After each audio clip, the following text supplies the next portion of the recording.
সালাম দেওয়া কি? আসতে বলেন, আর কি সবাই বলেন না। সালাম দেওয়া আর সালামের উত্তর দেওয়া ওয়াজিব। বড় কোনটা, সুন্নত না ওয়াজিব? কোনটা বড়? ওয়াজিব বড়।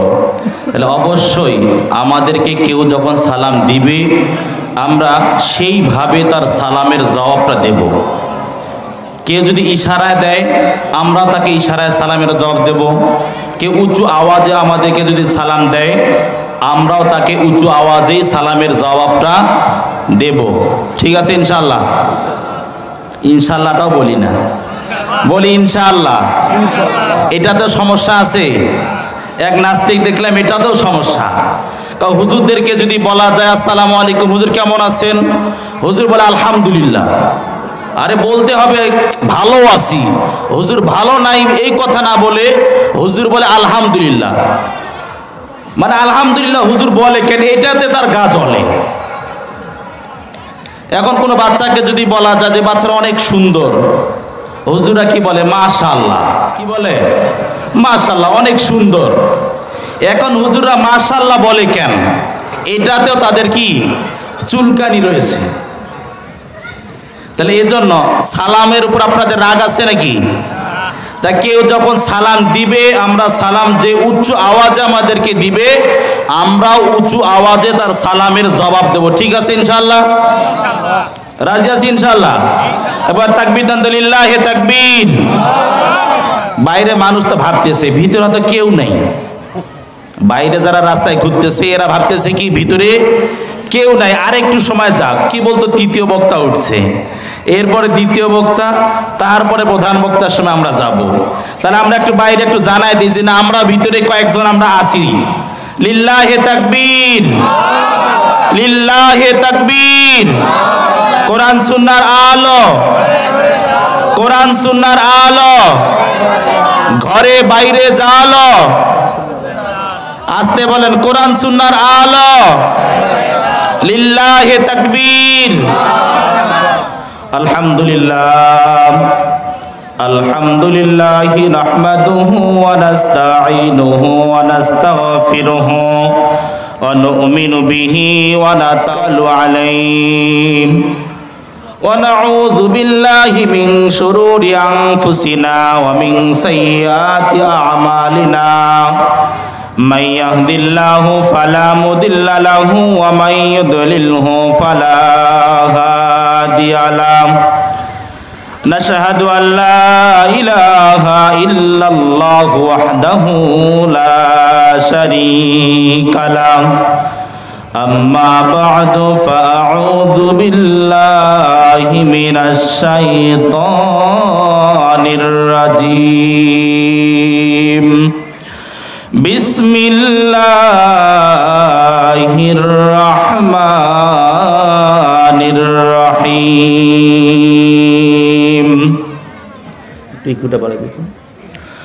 قل إن كنتم تحبون الله فاتبعوني يحببكم الله. فاتبعوني يحببكم الله ويغفر لكم ذنوبكم والله غفور رحيم.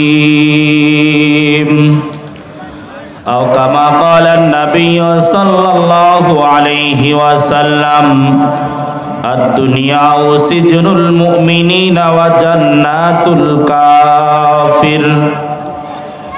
বিলাখির। উপস্থিত ঐতিহ্যবাহী দিনাজপুর জেলার বিরল উপজেলার নিজামপুর ফোরকানিয়া মাদ্রাসার উদ্যোগের বিশাল ওয়াজ মাহফিলের সম্মানিত আগত দিনদার পরহেজগার মুমিন মুত্তাকি ভাইরা, সর্বপ্রথম শুকরিয়া আদায় করি সেই মহান রব্বুল ইজ্জাত ওয়াল জালালের দরবারে যে মহান মুনিব আপনাকে আমাকে বিভিন্ন মায়ের সন্তান একত্রিত করে দুনিয়ার সমস্ত প্রকার কাজকাম থেকে বিরত রেখে রব্বে কারিম এই জান্নাতের বাগানের নিচে আসার বসার মতন সুযোগ তৌফিক দান করেছেন। এজন্য রব্বুল আলামিনের দরবারে অন্তরে স্থল থেকে শুকরিয়া আদায় করি, বলে আলহামদুলিল্লাহ। আর একটু দিল থেকে বলে আলহামদুলিল্লাহ। দরুদ পাঠ করি মানবতার মূর্তির দিশারি সাইয়্যিদুল মুরসালিন রহমাতাল লিল আলামিন, যার শাফায়াত ছাড়া আপনি আমি আমরা কেউ জান্নাতে যেতে পারবো না, সেই মহামানবের উপর লাখো কোটি দরুদ ও সালাম। সকলে পড়ি সাল্লাল্লাহু আলাইহি ওয়াসাল্লাম। আরেকটু আসতে পারি সাল্লাল্লাহু আলাইহি ওয়াসাল্লাম।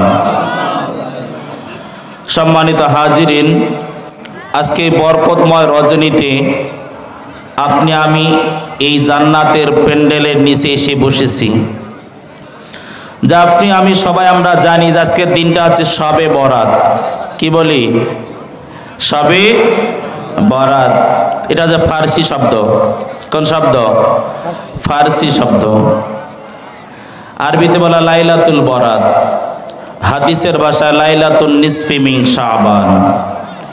লাইলাতুন নিসফি মিন শাবান, যে শাবান অর্ধ শাবানের রাত্রি, অর্ধ শাবানের রাত্রিতে। তো এই বরকতময় রজনীতে আল্লাহ তাআলা আপনাকে আমাকে আসার তৌফিক দিয়েছেন, এজন্য রব্বুল আলামিনের দরবারে একবার শুকরিয়া আদায় করি, বলে আলহামদুলিল্লাহ। এই বরকতময় রজনীতে আল্লাহ রাসূল সাল্লাল্লাহু আলাইহি ওয়াসাল্লাম তিনটা আমল বেশি করতেন। যে বরকতময় রজনীতে এই দিনের বৈশিষ্ট্য এবং অন্যান্য রাতের বৈশিষ্ট্য, অন্যান্য রাতে আল্লাহ রাব্বুল আলামিন রাতের 1/3 পর প্রথম আসমানের নিচে আসেন, আসার পরে ডাকতে থাকেন। আল্লাহ রাব্বুল আলামিন বান্দা বান্দীদেরকে ডাকতে থাকেন, ও আমার বান্দা বান্দীরা, কেউ গুনাহগার আসো নাকি আমার কাছে চাও, আমি তোমাদের জীবনের গুনাহগুলোকে মাফ করে দেব। আছে কোনো অভাবী বান্দা বান্দি আমার কাছে চাও, আমি তার অভাবকে দূর করে দেব। আছে কোনো রোগাগ্রস্ত ব্যক্তি, কোনো ঋণগ্রস্ত ব্যক্তি, কোনো দরিদ্র ব্যক্তি, আল্লাহ রাব্বুল আলামিন বিভিন্নভাবে বান্দা বান্দীদেরকে ডাকতে থাকে, ও আমার বান্দা বান্দীরা আমার কাছে চাও, আমি তোমাদের চাওয়াগুলোকে পূর্ণ করে দেব, বলে সুবহানাল্লাহ।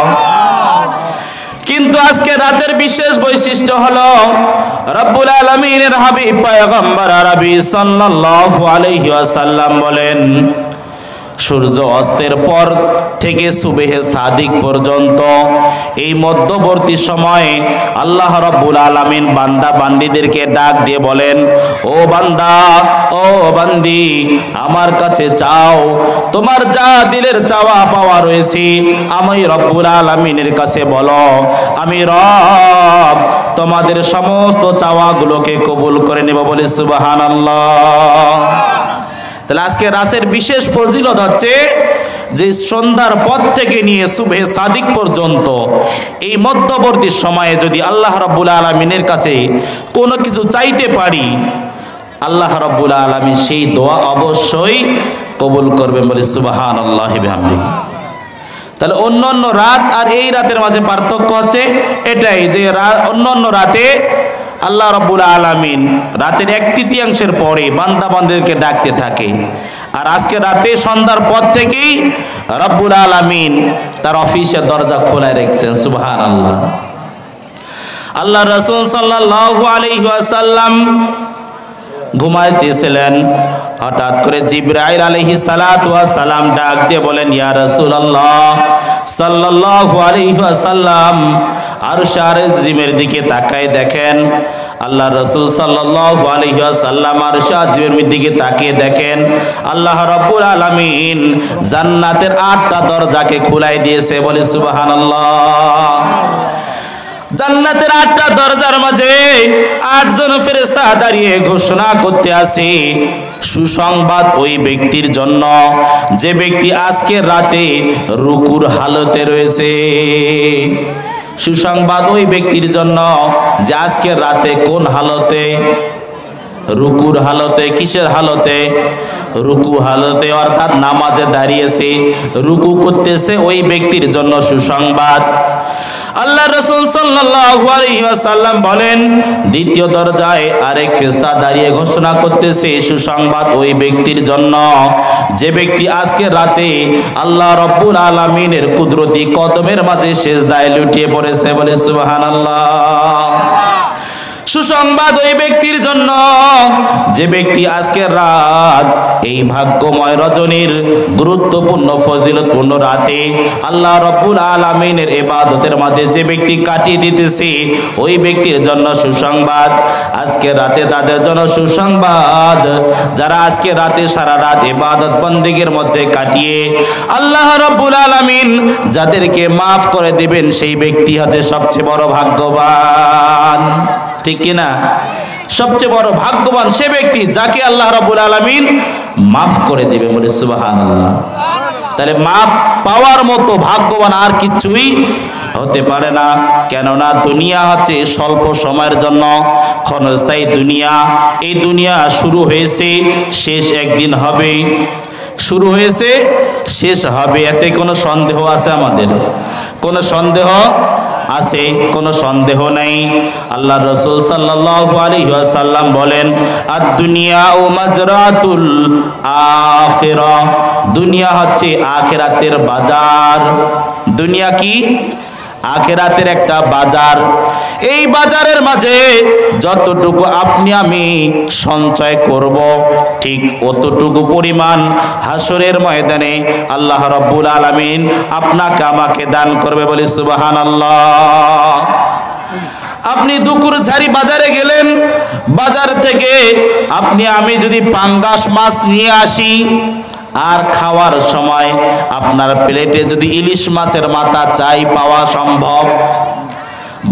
বাজার থেকে আনলাম পাঙ্গাস মাছ, আর বাসায় চাইতেছি ইলিশ মাছ, পাওয়া যাবে? পাওয়া যাবে? পাওয়া যদি না যায়, এমন কোন মানুষ আছি আমরা জাহান্নামে যাব, কেউ রাজি আছি?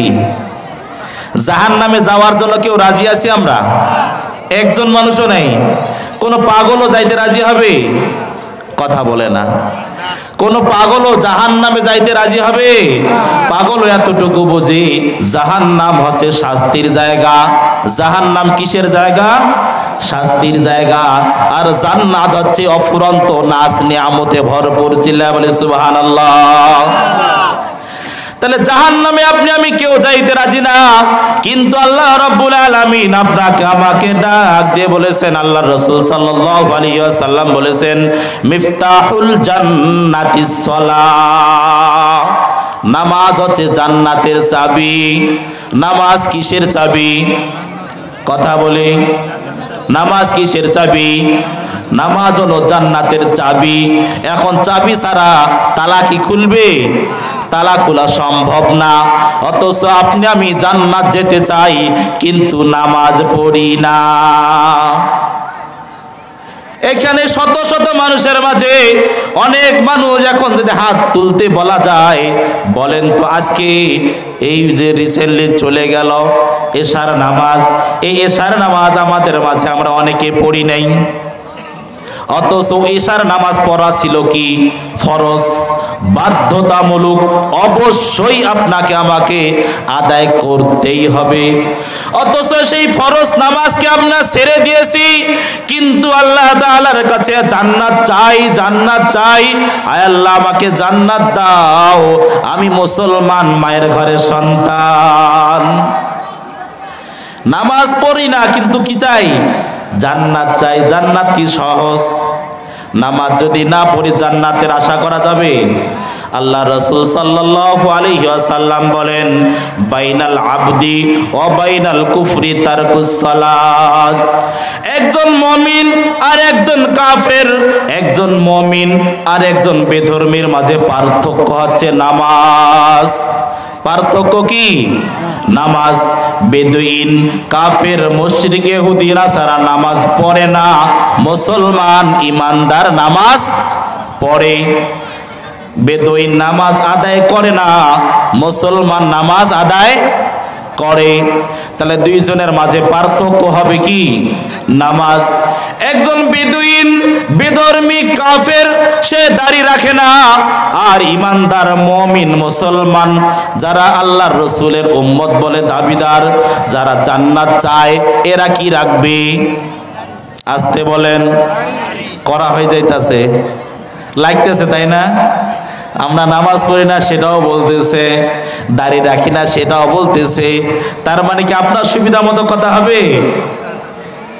এই জান্নাতের আলোচনা, নামাজের আলোচনা গান বাড়িতে হবে, ডিজে পার্টিতে এই আলোচনা হবে? হ্যাঁ, তাহলে কোথায় হবে? এই জান্নাতের বাগানের আসে, এইখানে আমরা এই কথাগুলো পাবো। আমরা মিনিমাম জীবনে 50 থেকে 100টা মাহফিল আমরা শুনেছিলাম, শুনি নাই? কথা বলি না। এটা কততম? হ্যাঁ, 25তম মাহফিল এইটাই। সুবহানাল্লাহ। এই মাঠে কত বছর ধরে হচ্ছে? 25 বছর থেকে এই মাহফিল হচ্ছে। আরো আগে থেকে মাহফিল হইতেছে।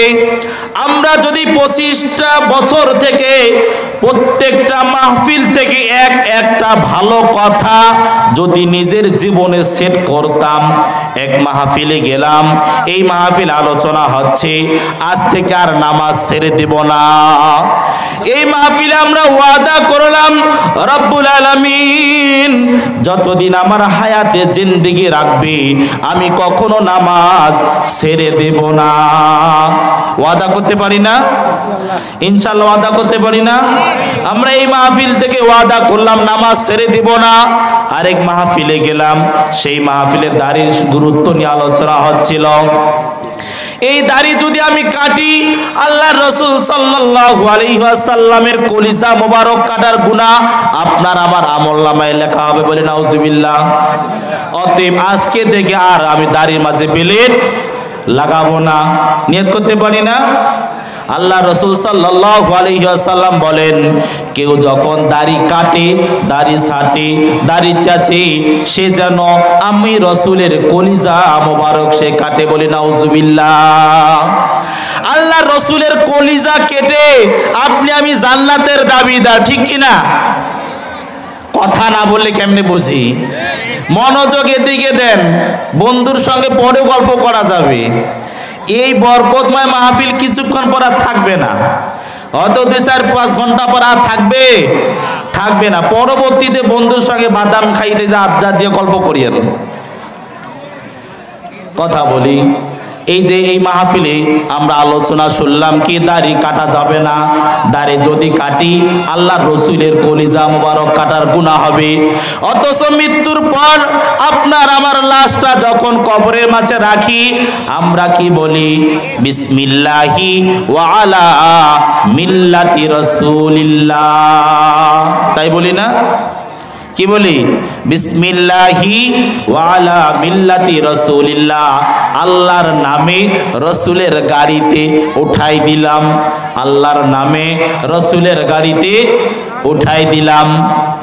এখন বলেন, আপনি আমি সারাটা জীবন আল্লাহর রসুলের কলিজা মোবারক কেটে সাফ করলাম, আর মৃত্যুর পর এই মরা লাশটা আপনার বডিটা আল্লাহর রসুলকে দিয়ে দিলাম। ইয়া রাসূলুল্লাহ, আপনি তার লাশটাকে গ্রহণ করেন। বলেন, আল্লাহর রসুল কি সেই লাশ গ্রহণ করবে? যদি বিবেক থাকে উত্তর দেন, আল্লাহর রসুল এই লাশ গ্রহণ করবে? আপনি আমি সারা জীবন আমার বিরোধিতা করলেন, আর আমার কাছে এসে বলতেছেন, হুজুর আমাকে একটা বয়স্ক ভাতার কাট করে দেন। আর একজন আমার জন্য ওয়ার্কার করে বেড়াইছে, আমি বলেন তাকে দেব না আপনাকে দেব? আপনি চেয়ারম্যানের বিরোধিতা করেছেন, বিরোধী পার্টির ওয়ার্কার করে বেড়েছেন, প্রচারণায় আপনি ছিলেন, সামনের সারিতে আপনি ছিলেন, আর শেষ সময় আপনার বিরোধী দল জিতে গেছে। এখন আপনি গেছেন বিরোধী দলের কাছে, একটা বয়স্ক ভাতার কাট করে দেন, আমাকে একটা বিধবা ভাতার কাট করে দেন। এখন বলেন, ওই চেয়ারম্যান আপনাকে আগে দিবে না ওর দলের কর্মীকে আগে দিবে? ওর দলের কর্মীকে যদি আগে দিয়ে থাকে, তাহলে আল্লাহ রাসূল সাল্লাল্লাহু আলাইহি ওয়াসাল্লামের কলিজা মোবারক সারা জীবন আপনি আমি যদি কাটি, আর মরার পর ওই লাশ আল্লাহর রাসূল কোন দুঃখে গ্রহণ করবে? গ্রহণ করবে? মনে হয় গ্রহণ করবে?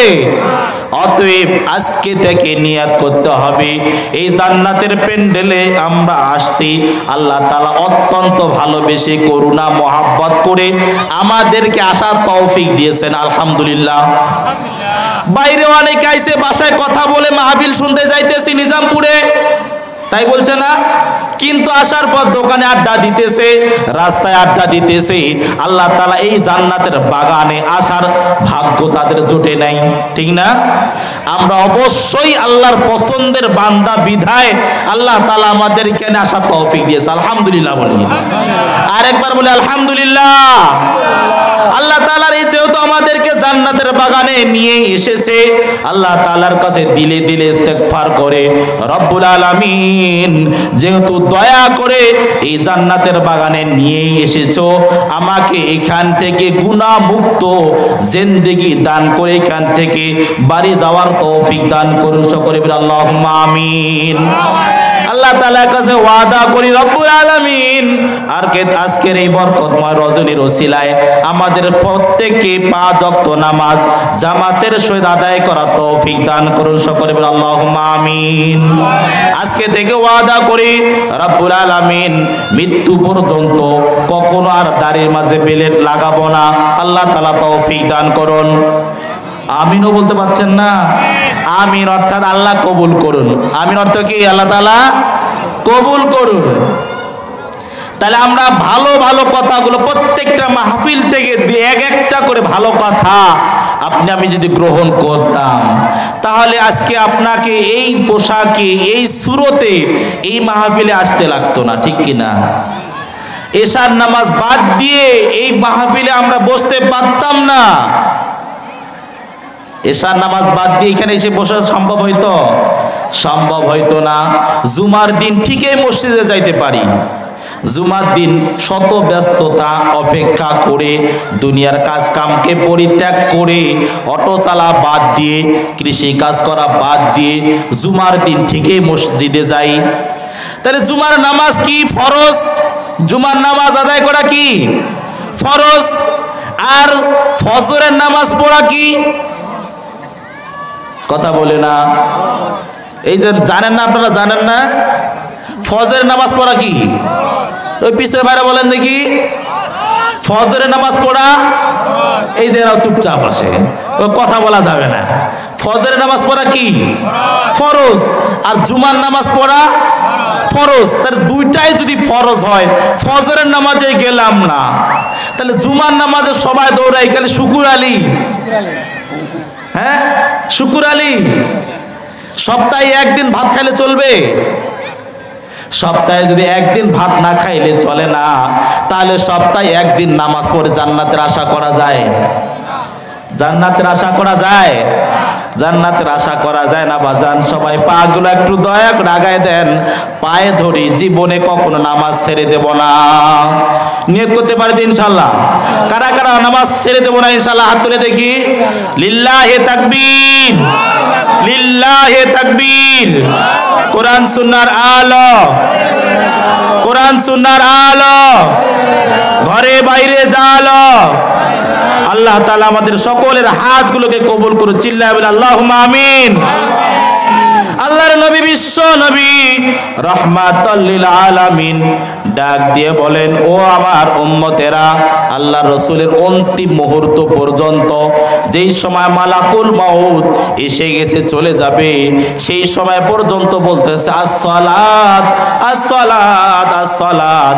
ও আমার উম্মত, নামাজ ছেড়ে দিও না, নামাজ ছেড়ে দিও না। আর আপনি আমি কি বলতেছি? নামাজ পড়ি না, পড়বো না, না?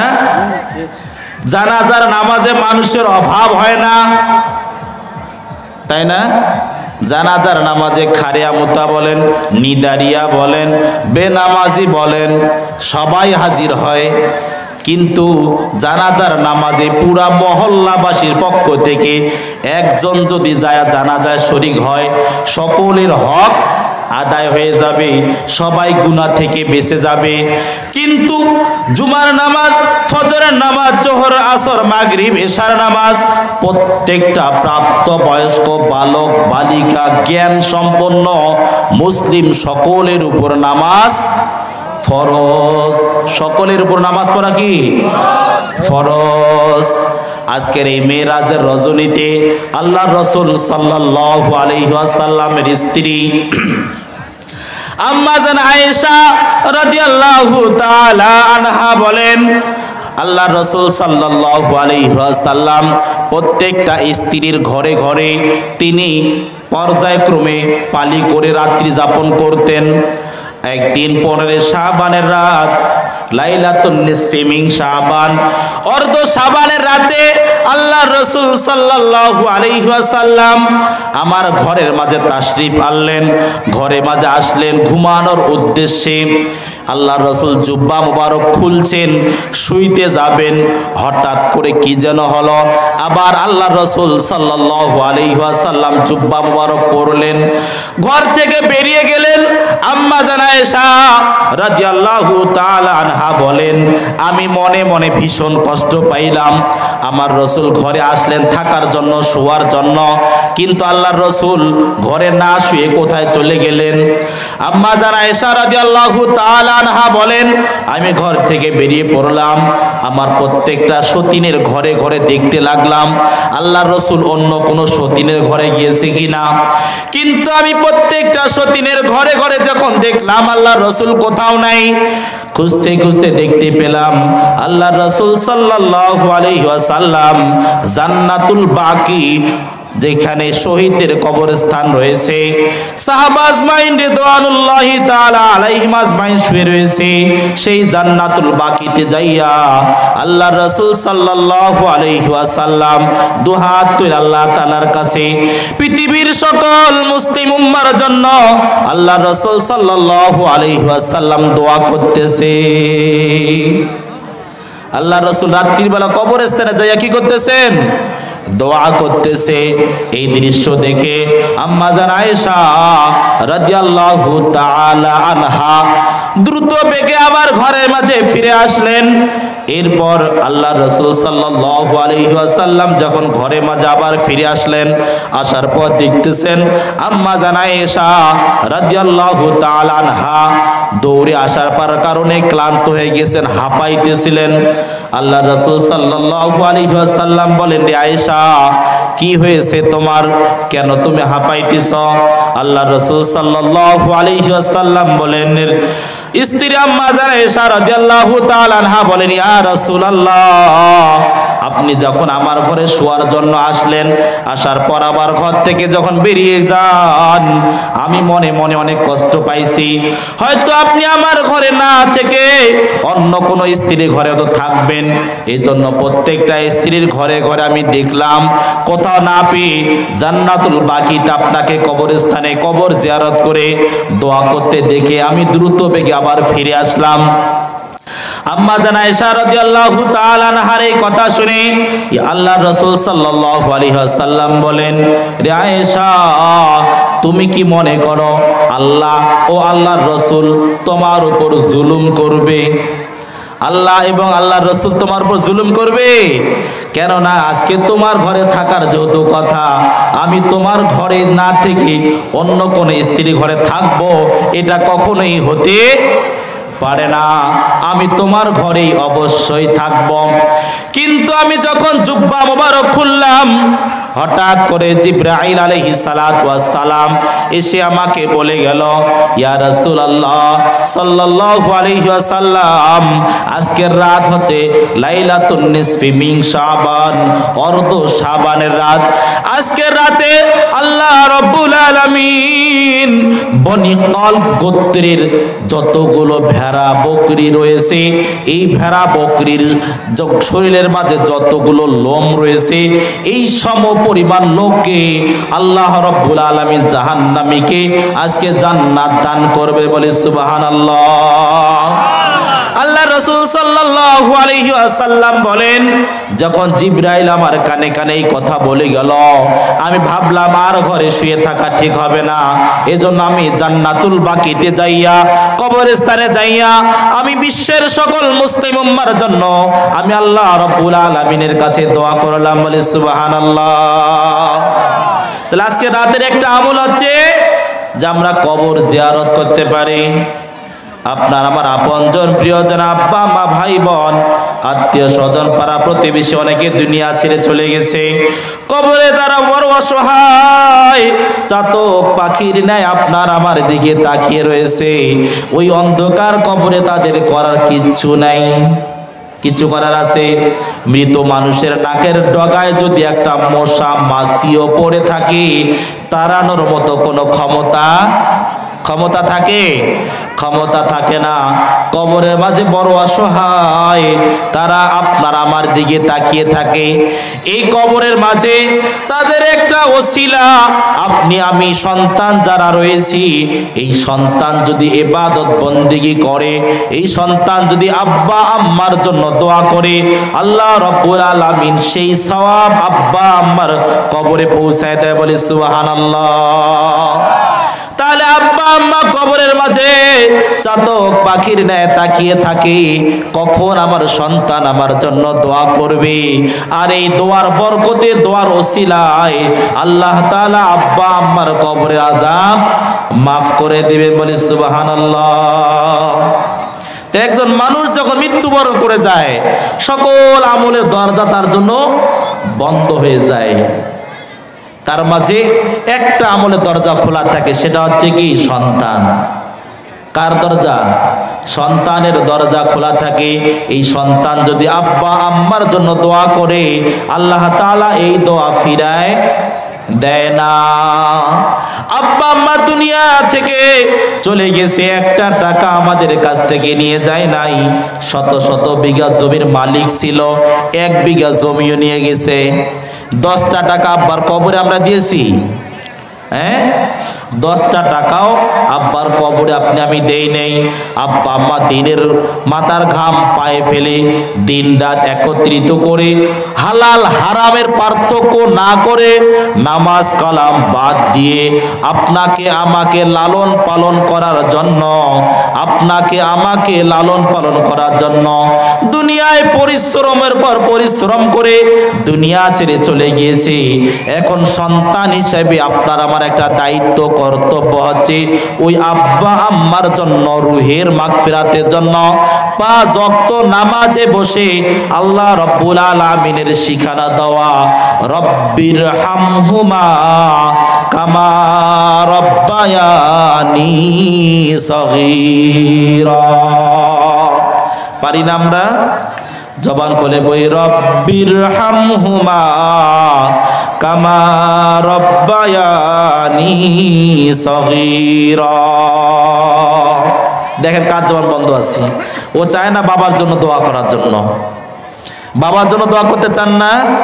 আল্লাহ তাআলা শিখাই দিয়েছেন, বান্দা আল্লাহ তাআলার কাছে এই দোয়া করবে, রব্বির হামহুমা কামা রব্বায়ানি সগীরা।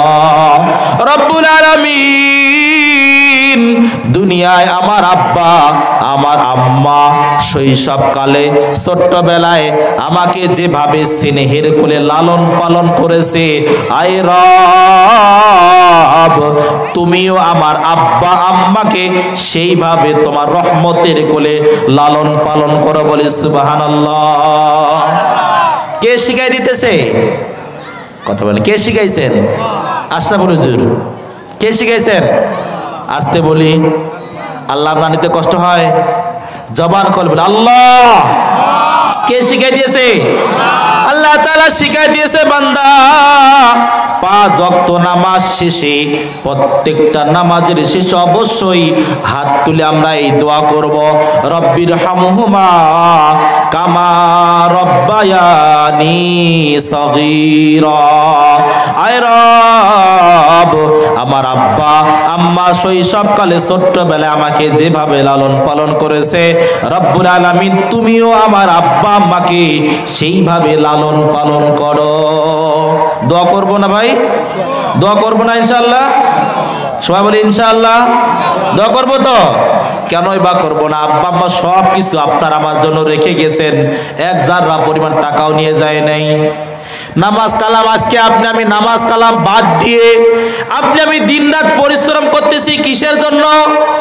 ভবিষ্যৎ প্রজন্ম, আমার সন্তানরা যেন মাথা উঁচু করে সমাজে বাঁচতে পারে, আমার সন্তান যেন কারো কাছে যাই হাত না পাতে, ঠিক না? কারো কাছে যেন ছোট না হয়, এই সন্তানের জন্য দিনরাত পরিশ্রম করতেছেন। আপনি অটো চালাইতেছেন, কেন চালান? নামাজের সময় অটো চালাইতেছেন। এখন অটো রাইখে নামাজ পড়া যাবে না।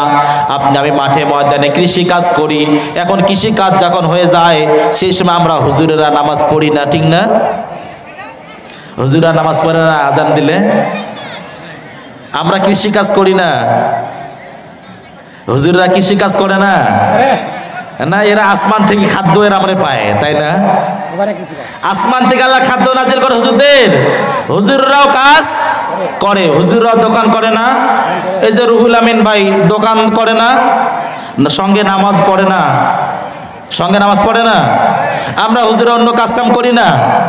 না শুধু খালি নামাজ বন্দিগিতে আমরা ব্যস্ত আছি? আমরাও মাঠে ময়দানে কাজ করি। আমারও বাসায় জমি 2-4 বিঘা লাগাই, কিন্তু যদি সময় মতো না পড়তে পারি সেই আশঙ্কায় ওই জমির মাঝে সব নিয়ে চলে যাই।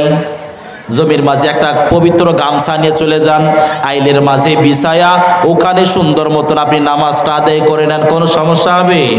পুরা দুনিয়ায় আল্লাহ রাব্বুল আলামিন আপনাকে আমাকে মসজিদ বানিয়ে দিয়েছে, আপনি যেই জায়গায় পবিত্র জায়গা হইলেই আপনার নামাজ হয়ে যাবে।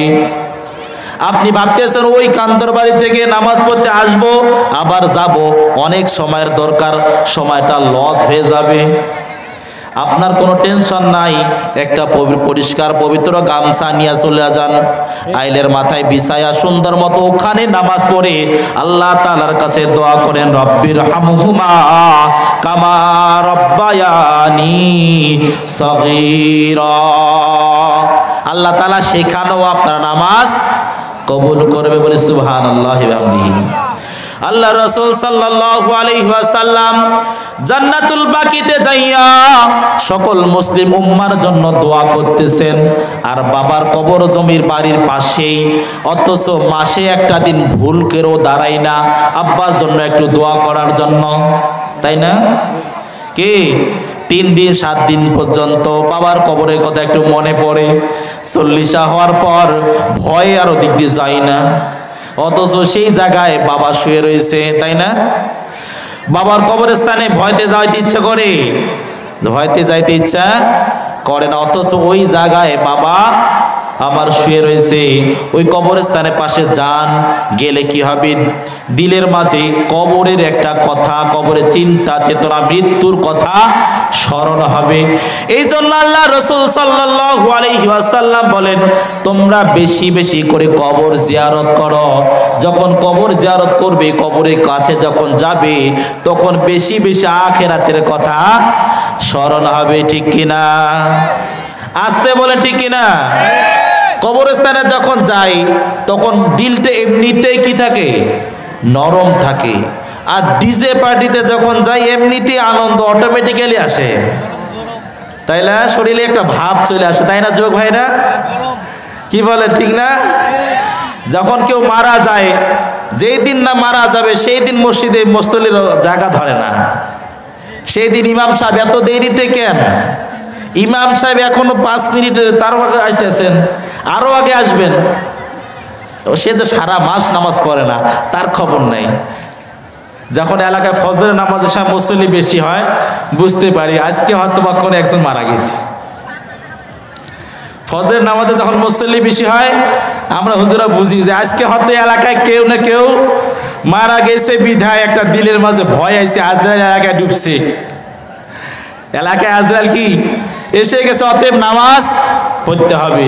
3 দিন পর্যন্ত চলে নামাজের একটু ইন্তজাম, এরপর আর খবর নাই, এরপর আর খবর নাই, কিন্তু আপনাকে আমাকে মৃত্যুবরণ করতে হবে। আল্লাহ রাসূল সাল্লাল্লাহু আলাইহি ওয়াসাল্লাম রাত্রিবেলা জান্নাতুল বাকিতে যাইয়া বিশ্বের সকল মুসলিম উম্মার জন্য দোয়া করতেছে, আর আপনি আমি বাবার জন্য দোয়া করতে রাজি না। তা আজকে থেকে বাবা মায়ের জন্য দোয়া করবো তো ইনশাআল্লাহ? ইনশাআল্লাহ রাজি আছি তো ইনশাআল্লাহ? লিল্লাহে তাকবীর। আর একটু জোরে বলি লিল্লাহে তাকবীর। কোরআন সুন্নাহর আলো, কোরআন সুন্নাহর আলো, লিল্লাহে তাকবীর। আল্লাহ রাসূল সাল্লাল্লাহু আলাইহি ওয়াসাল্লাম এরপর আম্মা জান আয়েশা রাদিয়াল্লাহু তাআলা আনহাকে বলতেছেন, রে আয়েশা, আজকে আমি রাতটা ইবাদতের মধ্য দিয়ে কাটিয়ে দিতে চাই। আম্মা জান আয়েশা রাদিয়াল্লাহু তাআলা আনহা বলেন, অবশ্যই আপনি আল্লাহর ইবাদত করেন, আমার কোনো সমস্যা নাই। এখন স্ত্রী অনুমতি নিয়ে ইবাদত করতে হবে, তাই না? কেননা আল্লাহ রাসূল সাল্লাল্লাহু আলাইহি ওয়াসাল্লাম অন্য দিন ইবাদত বন্দিগি করে, পাশাপাশি স্ত্রীদের হক আদায় করে, কিন্তু আজকে এই লাইলাতুন নিসফি মিন শাবান, অর্ধ শাবানের রাত, বরকতময় রাতে আল্লাহ রাসূল সাল্লাল্লাহু আলাইহি ওয়াসাল্লাম ইবাদতের মধ্য দিয়ে কাটিয়ে দিবেন। এতে দেখা যাবে স্ত্রীর হক নষ্ট হওয়ার সম্ভাবনা রয়েছে। আম্মা জান আয়েশা রাদিয়াল্লাহু তাআলা আনহা বলতেছেন, ইয়া রাসূলুল্লাহ, আপনি ইবাদত করেন, আমার কোনো সমস্যা নাই। আল্লাহ রাসূল সাল্লাল্লাহু আলাইহি ওয়াসাল্লাম নামাজে দাঁড়িয়ে গেলেন। আল্লাহ রাসূল সাল্লাল্লাহু আলাইহি ওয়াসাল্লাম নামাজে যখন দাঁড়িয়েছেন, আম্মা জান আয়েশা রাদিয়াল্লাহু তাআলা আনহা বলেন, আমি ঘুমায় পড়েছি। ঘুম থেকে উঠে দেখি আল্লাহ রাসূল সিজদার মাঝে রয়েছে। কিছুক্ষণ পর আবার ঘুম ভেঙে গেল। ঘুম ভেঙে উঠে দেখি আল্লাহর রাসূল এখনো সিজদার মাঝে রয়েছে। আবার ঘুমায় গেলাম। ঘুম থেকে উঠে আবার দেখি আল্লাহর রাসূল এখনো সিজদার মাঝে রয়েছে। বলি সুবহানাল্লাহ। এত লম্বা সময় আল্লাহর রাসূল সিজদায় পড়ে রয়েছে। আম্মা জান আয়েশা রাদিয়াল্লাহু তাআলা আনহা বলেন, আমি আশঙ্কা করতেছিলাম আল্লাহর রাসূল হয়তো আর দুনিয়ার জমিনে বেঁচে নাই। এত লম্বা সময় সিজদার মাঝে পড়ে রয়েছে, আমি ভেবেছি আল্লাহর রাসূল হয়তো ইন্তেকাল করেছে। এই ভেবে আমি আল্লাহর রাসূলের পা মোবারক স্পর্শ করলাম। পায়ে যখন হাত দিলাম, আল্লাহর রাসূল পাটা একটু নড়াইলেন। তখন আমি বুঝতে পারলাম না আল্লাহর রাসূল এখনো জীবিত আছে। বলি সুবহানাল্লাহ। তা কোন ব্যক্তি এত লম্বা সময় নামাজে সিজদায় পড়ে রয়েছে? যে ব্যক্তি আল্লাহ রাব্বুল আলামিন তার আগের গুনাহ, পরের গুনাহ, জিন্দেগীর সমস্ত গুনাহ মাফ করে দিয়েছে, সেই আল্লাহর রাসূল রাহমাতুল লিল আলামিন এত লম্বা সময় সিজদার মাঝে পড়ে রয়েছে। আর আজকে আপনি আমি 2 রাকাত নামাজ পড়তেও রাজি না। এমন ভাব নেই হয়তো আমরা জিন্দেগিতে গুনাহ করি নাই, তাই না? পৃথিবীতে আল্লাহ রাব্বুল আলামিন যতগুলো মানুষ পাঠিয়েছেন, আম্বিয়া আলাইহিস সালাম, নবী রাসূলগুলো বাদ দিয়ে আমরা সবাই গুনাহগার। সবাই আমরা কি গুনাহ মুক্ত? এখানে কেউ আমরা আছি গুনাহ মুক্ত? কেউ আছি আমরা এখানে? ইচ্ছায় অনিচ্ছায় আপনি আমি হর হামেশায় চোখের গুনাহ করি, অনিচ্ছা বশত কানের গুনাহ হয়ে যায়, অনিচ্ছা বশত পায়ের গুনাহ, প্রত্যেকটা অঙ্গ প্রত্যঙ্গের গুনাহ আপনার আমার হয়ে যায়। চোখের গুনাহ হচ্ছে পর নারীকে দেখা, চোখের জেনা। পর নারীকে দেখা কিসের গুনাহ? চোখের জেনা। কিসের জেনা? চোখের জেনা। কান দিয়ে অশ্লীল কথা, অশ্লীল গান বাজনা শোনা হচ্ছে কানের জেনা। এখন বলেন এই দুইটা আমাদের সমাজে খুবই কম হয়, তাই না? খুবই বেশি হয়। তার সঙ্গে আসছে স্মার্টফোন। আপনি চান আর না চান, জিন্দেগিতে সিনেমা হল যাইতে হবে না, ঘরের মাঝে আপনার সিনেমা হল ডুবে গেছে, ঠিক না? এই যে শীতের রাতে বাইরে যাওয়ার আর দরকার নাই, আপনি ইয়ারফোন লাগায়া ডিসপ্লের মাঝে অশ্লীল গান দেখতেছেন, চোখের গুনাহ। কানের ইয়ারফোন দিয়ে কানের শুনতেছেন, কানের গুনাহ। এমনকি দেখা যাবে মাহে রমজানুল মোবারক মাসে রোজা থাকা অবস্থায়ও আপনি আমি মোবাইলের মাঝে নাটক দেখি। কি নাটক? Islamic short film. Islamic short film দেখি নাই আমরা? এখন ইসলামিক শর্ট ফিল্মের মাঝে মেয়ে আছে কি নাই? আছে। এখন ওই মেয়েটাকে দেখা আমার জন্য তো বিলকুল জায়েজ। কথা বলেন না, জায়েজ না হারাম? হারাম, বিলকুল হারাম। কিন্তু রোজাদার অবস্থায় আপনি আমি ওই যে জিনের গুনাহ দেখতেছি, এতে চোখের গুনাহ। কিসের গুনাহ? চোখের গুনাহ। এই সমস্ত গুনাহ থেকে আল্লাহ তাআলা আমাদেরকে হেফাজত করবে, আল্লাহুম্মা আমিন। এই মাহফিল থেকে বেরিয়ে যাবেন, মহিলা প্যান্ডেলে দেখবেন মহিলা মা বোনেরা তারাও এসেছেন, তারা বেপরদায় রয়েছে। এরা হচ্ছে আসমান থেকে আল্লাহ তাআলা এদেরকে পাঠিয়ে দিয়েছেন, তাই না? মহিলা যারা বেপরদায় যারা আইছে, মুখ খুলে যারা আইছে, এদেরকে আল্লাহ তাআলা আসমান থেকে পাঠাইছেন। বুঝি না, আসমান থেকে আল্লাহ পাঠাইছেন না আপনার আমার কারো মা, কারো বোন, কারো বউ, কারো বেটি, ঠিক কিনা? তাহলে যদি আপনি আমি বলতাম বেপরদায় যদি ঘর থেকে বের হও, তার পিঠের চামড়া আমি উঠাই নেব। স্ত্রীকে যদি বলতাম ঘর থেকে বেপরদায় যদি বের হও, তোমার 3 দিন ভাত হারাম, ঘরের মাঝে থাকতে পারবা না। মেয়েটা আপনার বেপরদায় স্কুল যাইতেছে, আপনি বলতেছেন যাও, কোনো সমস্যা নেই। পিঠের মাঝে চুল ফেলাই দেয়া, সুন্দর মতো মেকআপ করে সুন্দর মতো স্কুল যাইতেছে। এই যে বেপরদায় আপনার মেয়ে চলতেছে, আমার মেয়ে চলতেছে, আপনার মা, আমার মা, আপনার বউ, আমার বউ বেপরদায় চলার কারণে আল্লাহ রাব্বুল আলামিন এদেরকে কোথায় দিবেন? জাহান্নামে দিবে। কোথায় দিবেন? জাহান্নামে দিবে। এই একজন মহিলা, একজন মেয়ে যখন জাহান্নামে যাবে, এই মহিলা একা একাই জাহান্নামে যাইতে রাজি হবে না। সে আল্লাহ রাব্বুল আলামিনের কাছে বলবে, রব্বুল আলামিন আমি একা একাই জাহান্নামে যাইতে রাজি না, আমি আমার সঙ্গে আরো 5 জন আমার গার্ডিয়ান অভিভাবককে নিয়ে আমি জাহান্নামে যেতে চাই। বলি নাউজুবিল্লাহ। নামাজ কালাম পড়ে দাঁড়িয়ে রেখে সুন্নতি পোশাক পরে জান্নাতে যাবেন আশায় আছে, তাই না? আপনার স্ত্রী, আপনার মেয়ে, আপনার বোন আপনার নামে নালিশ করবে। রব্বুল আলামিন, যখন আমি বাবার বাসায় ছিলাম, আমার বাবার কর্তব্য ছিল আমাকে পর্দায় রাখা। বাবার দায়িত্ব কি? মেয়ে জন্ম দিয়েছেন, ব্যাস আপনি বাবা হয়ে গেছেন, তাই না? আল্লাহ রাসূল সাল্লাল্লাহু আলাইহি ওয়াসাল্লাম বলেছেন, কারো যদি 4টা মেয়ে হয় আর এই 4টা মেয়েকে সুশিক্ষায় শিক্ষিত করে। কোন শিক্ষা? जो भाई की बोली कोन शिक्षा सुशिक्षाয় শিক্ষিত করা হয় এবং সৎ পাত্রস্থ দান করা হয় তাহলে আল্লাহ রাসূল বলছেন ওই মেয়ের বাবা এবং আমি মুহাম্মদ সাল্লাল্লাহু আলাইহি ওয়াসাল্লাম একই জান্নাতের ভিতরে থাকব বলি সুবহানাল্লাহ। তাহলে আপনি আমি চারটা মেয়ে জন্ম দিয়েছি মানে আপনি জান্নাতের মালিক হয়ে গেছি তাই না। শর্ত আছে সুশিক্ষায় শিক্ষিত করতে হবে। কোন শিক্ষা? সুশিক্ষার মানে আপনার মেয়ে বেপরদা ভাবে মুখ খোলায়া পিঠের মাঝে চুল ছড়াই দিয়ে স্কুলে যাবে কলেজে যাবে শত শত যুবক দেখবে আর এই যুবকদের চোখের জেনার গুনাহ নিয়ে এই যুবকেরা একা একা জাহান্নামে যাবে তা না। ওই মেয়ে আল্লাহ তাআলার কাছে নালিশ করবে রব্বুল আলামিন আমার বাবার দায়িত্ব ছিল আমাকে পর্দায় রাখানোর কিন্তু আমার বাবা আমাকে পর্দায় রাখে নাই। আমার ভাইয়ের দায়িত্ব ছিল আমাকে পর্দায় রাখার জন্য কিন্তু আমার ভাইও আমাকে পর্দার কথা বলে নাই। এরপরে স্বামীর বাসায় গিয়েছিলাম আমার স্বামীর দায়িত্ব ছিল আমাকে পর্দায় রাখার কিন্তু আমার স্বামী আমাকে বস্তা কইদা দিয়া কান্দ বাড়িতে ঘাস কাটার জন্য পাঠায় দিয়েছে। আমার স্বামী আমাকে পর্দায় রাখে নাই। আমার দাদার আমার শ্বশুরের দায়িত্ব ছিল আমার শ্বশুর আমাকে পর্দায় রাখে নাই।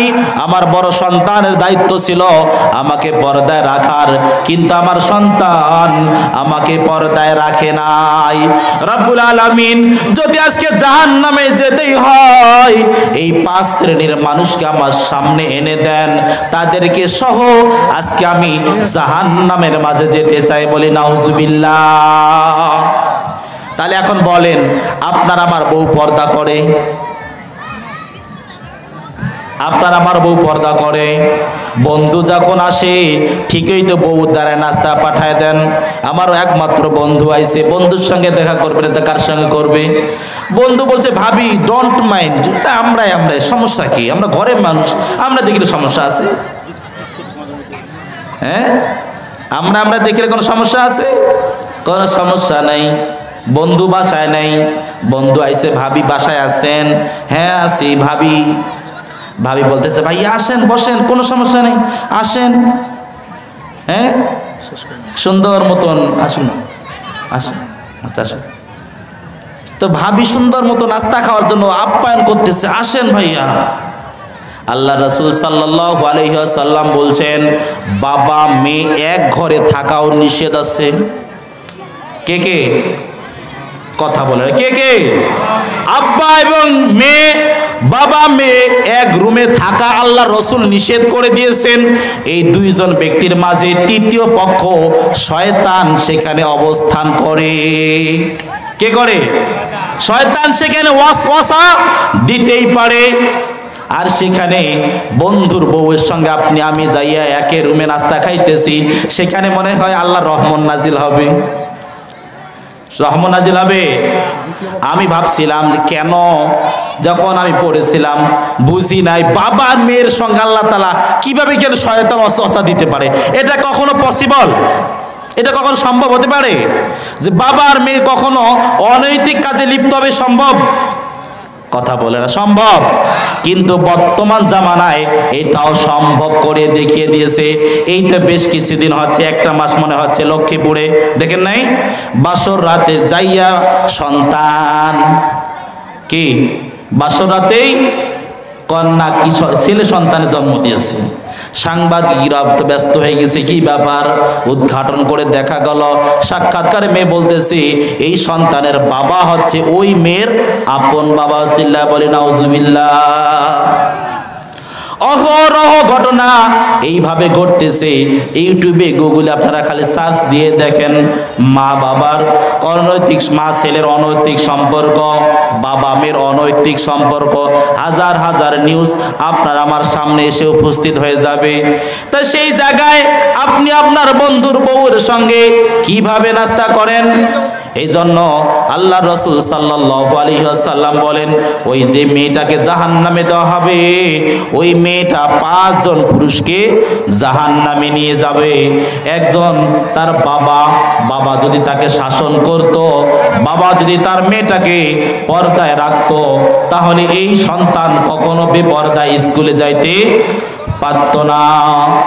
একজন স্বামী যদি চায় তার স্ত্রীকে পর্দায় রাখবে, এখন বলেন পর্দায় থেকে বোরখা পরে মুখ ঢেকে বাহিরে কাজকাম করা যায় না? আমরা তো পাশের গ্রামের হুজুর যাইয়া দেখেন, অনেক অটোওয়ালা ভাইরা ওইখানে আছে, আমার মাদ্রাসার পাশ দিয়ে হাজারো বার যাতায়াত করেন। বলেন তো কখনো দেখেছেন নাকি আমার বউকে? যারা পরিচিত আছেন বলেন আমার বউকে দেখেছেন? দেখেছেন? বোরকা পরে আছে, ওইটাই আমার বউ। হয়তো যে যদি কালো একটা দেখতে পাচ্ছেন যে কালো একটা বোরকা পরে আছে, ওইটাই আমার বউ। তাহলে আপনার বউ এইভাবে পর্দায় থেকে কাজকাম করতে পারবে না? কথা বলে না, পারবে না। তাহলে স্বামী হিসাবে আপনার আমার দায়িত্ব, বউকে আমি পর্দায় রাখতে পারবো না? এতদিন অনেক দেখা দিয়েছো, আর দেখা দিতে হবে না। জাতির হক অনেক আদায় করেছো, তাই না? বিয়ের পর সেলফি তুলতে হবে, এমন আমরা বেহায়া যে এখন বউয়ের সঙ্গে সেলফি তুলি, কাপড় ভ্লগ তৈরি করি, আবার এইটা আবার প্রোফাইল পিকচার দেই, অন্যকে দেখাই যে দেখ আমার বউ, এটা আমার বউ। মানে জাতির একটা হক আছে, আপনি হুজুরের একটা হক আছে না, দেখেন এই যে আমার বউ, আরে বাবা রে। এখন বলেন আপনি অন্যের মেয়েকে দেখলে আপনার ভিতরে কি রকম একটা ফিলিংস আসে? হ্যাঁ, আপনি আমি কি ফেরেশতা? কথা বলেন না। আপনি আমি কি ফেরেশতা? আপনার আমার কাম ভাব নাই, শারীরিক চাহিদা নাই? যদি আপনার আমার চাহিদা থেকেই থাকে, আপনি আমি যদি অন্যের মেয়েকে এইভাবে তাকাই, তাহলে আপনার বউকে মানুষ কোন চোখে তাকায়? হ্যাঁ, সুন্দর মতো বোরকা পরেছে, মুখটা খোলা কেন? মুখটা ঢেকে রাখতে পারেন না? এই মেয়েটাকে বেপরদায় রাখার কারণে আল্লাহ তাআলা আপনাকে আমাকে জাহান্নামে পাঠাই দিবে, বলে নাউজুবিল্লাহ। কই আচ্ছা, বাড়িতে পাচ্ছি না। লিল্লাহি তাকবীর, লিল্লাহি তাকবীর। দ্বিতীয় মেহমানের আগমন, দ্বিতীয় মেহমানের আগমন নিজামপুরবাসীর পক্ষ থেকে লাল গোলাপ শুভেচ্ছা। মাওলানা রফিকুল ইসলাম দিনাজপুরি সাহেবের আগমন। লিল্লাহি তাকবীর। এই সংক্ষিপ্ত সময়ে অনেকেরই পরিচিত আমি আছি এখানে, যে আমার নাম আশরাফুল ইসলাম আইয়ুবী, দেখতে পাচ্ছেন যে আমার গ্রামের বাসা জলঢাকা নীলফামারী, আপনাদের পাশের গ্রাম গিরিধরপুর মাদ্রাসায় 2015 সাল থেকে এখানেই কর্মরত রয়েছি। আল্লাহ রহমত আলহামদুলিল্লাহ, আপনাদের দোয়ার ওসিলায় বিভিন্ন জায়গায় প্রোগ্রাম করি। তাই যেহেতু পরিচিত মানুষ, খোলামেলা কিছু কথাবার্তা বললাম, ভুল ত্রুটি ক্ষমা সুন্দর দৃষ্টিতে দেখবেন এবং সকলে সুস্বাস্থ্য এবং দীর্ঘায়ু কামনা করি। আমার জন্য দোয়া চাই, আল্লাহ তাআলা যেন আমাকে সারা বিশ্বময় ইসলামের জন্য কবুল করে, সকলে আল্লাহুম্মা আমিন। এবং আজকের মাহফিল থেকে আমরা এতটুকু আমরা ওয়াদা করতে পারি না শেষ সময়, যে হুজুর আমরা আজকে থেকে ওয়াদা করতেছি মৃত্যু পর্যন্ত আর নামাজ ছেড়ে দেবো না ইনশাআল্লাহ। একটু ওয়াদা করতে যুবক ভাইরা হাত তুলে দিন ইনশাআল্লাহ। আল্লাহ তাআলা কবুল করুন, সকলে হাতগুলো আল্লাহ তাআলা কবুল করুন। চিল্লা আল্লাহুম্মা আমিন। লিল্লাহি তাকবীর, লিল্লাহি তাকবীর, আল্লাহু আকবার। এই কথা বলে আমি আমার আলোচনা এখানে শেষ করলাম। আসসালামু আলাইকুম ওয়া রাহমাতুল্লাহি ওয়া বারাকাতুহু।